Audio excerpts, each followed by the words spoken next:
नमस्कार, मैं डॉक्टर अजय कुमार मीणा। हम एस ब्लॉक एलिमेंट के बारे में अध्ययन कर रहे थे। आज हम पढ़ेंगे एस ब्लॉक तत्वों की विद्युत ऋणात्मकता व मानक अपचयन विभेद।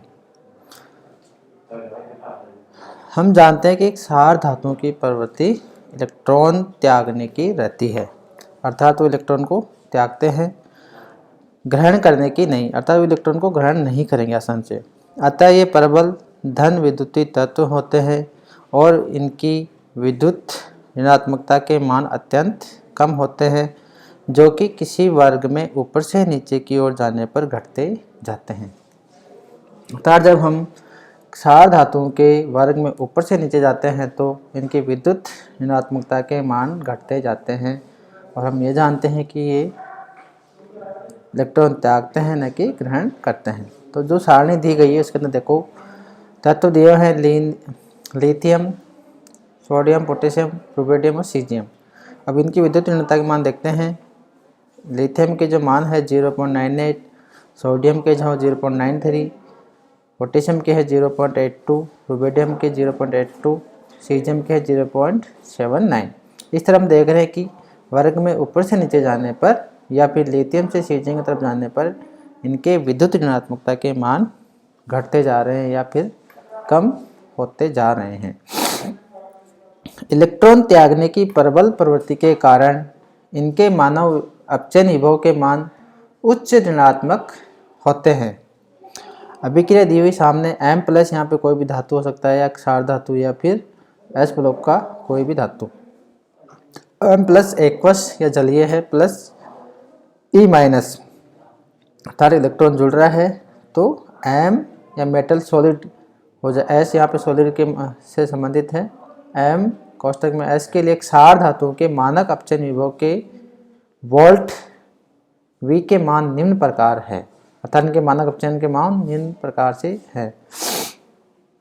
लिथियम की जब बात करते हैं तो इनके मानक अपचयन विभव के मान है वो -3.03 है। इसी तरह सोडियम के हैं -2.71, पोटेशियम के हैं -3.93, रुबिडियम के हैं -2.93, सीजियम के हैं -2.92। अर्थात इनके मानक अपचयन विभव के मान उच्च ऋणात्मक होते हैं। इलेक्ट्रॉन त्यागने की प्रबल प्रवृत्ति के कारण क्षारीय मृदा धातुओं के भी विद्युत ऋणात्मकता के मान अत्यंत कम होते हैं, लेकिन ये मान क्षार धातुओं से थोड़े ज़्यादा या उच्च होते हैं। अर्थात जो अपन जानते हैं कि एस ब्लॉक को अपन ने दो वर्ग में बांटा था, फर्स्ट ए और सेकंड ए। तो फर्स्ट ए को अपन एक क्षार धातु का है, सेकंड ए को क्षारीय मृदा धातु। जो क्षार मृदा धातुओं के जो क्षार धातु है उनकी विद्युत ऋणात्मकता के मान थोड़े कम है और क्षारीय मृदा धातुओं के मान थोड़ा उनसे ज़्यादा है। तो यहाँ देखते हैं कि बेरिलियम की जो विद्युत ऋणात्मकता के मान है वो 1.57 है, मैग्नीशियम के 1.31 है, कैल्शियम के 1.00 है, स्ट्रोंशियम के 0.95 है, बेरियम के हैं 0.89, रेडियम के हैं 0.9। तो इस तरह बेरिलियम से जब अपन रेडियम की तरफ जाते हैं तो इनके मान घटते जा रहे हैं। तो वर्ग में ऊपर से नीचे जा रहे हैं तो इनके विद्युत ऋणात्मकता के मान कम होते जा रहे हैं। तो इन तत्वों के जो आयनन विभव के मान भी अत्यंत कम है और विद्युत ऋणात्मकता के मान भी कम है। इससे तात्पर्य निकलता है कि इलेक्ट्रॉन आसानी से त्याग सकते हैं, ग्रहण नहीं करते। अतः ये समस्त तत्व तीव्र अपचय की भांति व्यवहार करते हैं, तो इनके भी जो मानक अपचयन विभव के मान है वो ऋणात्मक होंगे। अर्थात ये दूसरे का आसानी से अपचयन कर देते हैं, अपना इलेक्ट्रॉन त्यागेंगे और दूसरे का ये आसानी से अपचयन कर देते हैं। उसके बाद में आता है घनत्व, गलनांक व क्वथनांक। हम जानते हैं कि आवर्त में क्षार धातुओं के आकार सबसे अधिक होते हैं। बड़ा आकार होने के कारण इनके ठोस क्रिस्टलों में परमाणु का निबिड़ संकुलन या क्लोज पैकिंग नहीं हो पाती। इस कारण समस्त क्षार धातुओं में काय केंद्रित घनीय या बीसीसी या बॉडी सेंटर्ड क्यूबिक क्रिस्टल संरचना पाई जाती है, जिसमें प्रत्येक परमाणु 8 अन्य परमाणु से घिरा रहता है। इस क्रिस्टल संरचना की कुल संकुलन क्षमता भी 68% ही होती है। तो इस कारण से क्षार धातु के घनत्व के मान कम होते हैं। तो क्वेश्चन ये उठता है कि घनत्व के मान कम क्यों होते हैं क्षार धातुओं के। सीधी सी बात है, इनका परमाणु आकार बड़ा होने के कारण इनकी क्लोज पैकिंग नहीं हो पाती, इस वजह से इनका घनत्व कम होता है, जो कि वर्ग में ऊपर से नीचे जाने पर बढ़ते जाते हैं। अर्थात वर्ग में से ऊपर नीचे जाएंगे तो इनके घनत्व के मान, घनत्व, गलनांक और क्वथनांक के मान बढ़ते जाते हैं।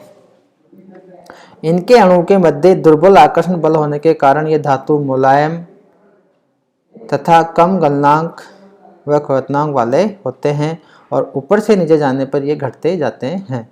एक सारणी दी गई है जिसके अंदर क्षार धातुओं के घनत्व, गलनांक और क्वथनांक दिए गए हैं। तो लिथियम के जब घनत्व की बात करते हैं तो 0.53 होता है, फिर सोडियम का थोड़ा ज़्यादा होगा, फिर पोटेशियम का ज़्यादा है, सोडियम का पोटेशियम से ज़्यादा है यहाँ पे, फिर रुबिडियम का 1.53 है, फिर सीजियम का 1.93।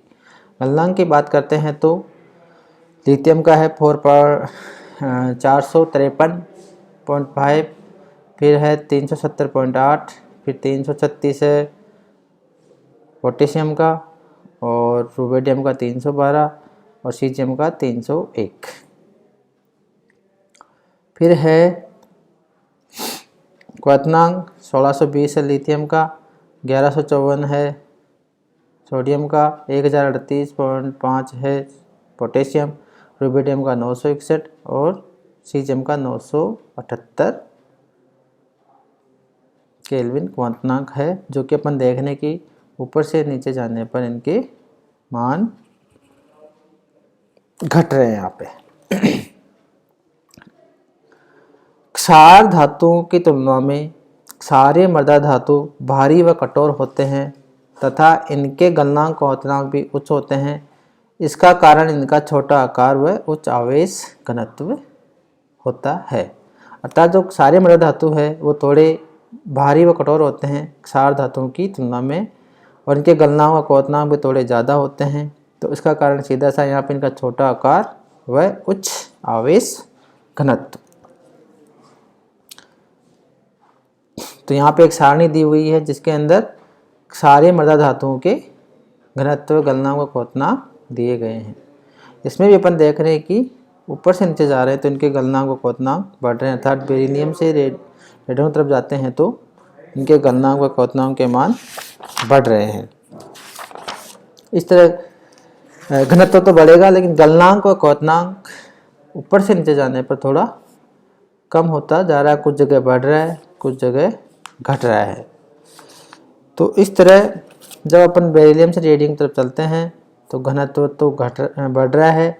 गलनांक जैसे बेरिलियम का 1560 है, फिर मैग्नीशियम पे कम हो रहा है, फिर कैल्शियम पे बढ़ रहा है, फिर स्ट्रोंशियम पे भी 1041 है, बेरियम का 1000 है, रेडियम का 973 है। तो यहाँ पे थोड़ा कम हो गया वापस। क्वथनांक है बेरिलियम का सबसे ज़्यादा है, क्योंकि इसका परमाणु आकार छोटा है पूरे वर्ग में और इसके ऊपर आवेश घनत्व ज़्यादा होता है, तो इसका गलनांक व क्वथनांक सबसे ज़्यादा है। धन्यवाद।